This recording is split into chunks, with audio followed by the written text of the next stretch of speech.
Jawahar Nagar municipal corporation పరిధి అందినటువంటి ప్రభుత్వ భూమి కబ్జాకు గురైన వైనం సర్వే నంబర్ 135 హెచ్ఎండిఏ ప్రభుత్వ భూమిని కబ్జా చేస్తూ పేపర్పై లేఅవుట్లు వేస్తూ 100 గజాలు 80 గజాలుగా ప్లాట్లు మార్చి పేద నిరుపేదలకు విక్రయిస్తూ కోట్లు దండుకుంటున్న వైనం ఇంత జరుగుతున్న అధికారులకు మాత్రం తెలియకపోవడం శోచనీయం.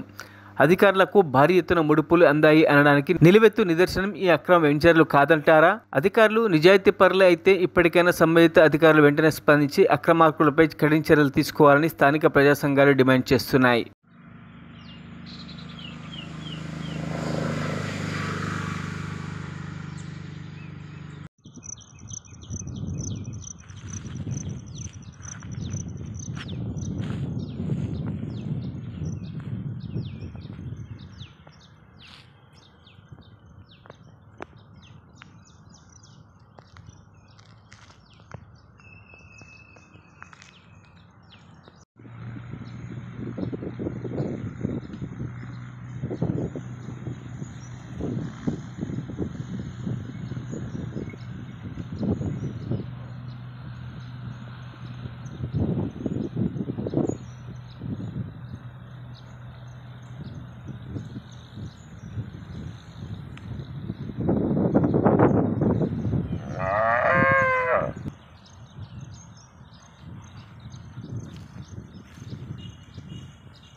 మరిన్ని అప్డేట్స్ కోసం మా ఛానల్ని సబ్స్క్రైబ్ చేయండి.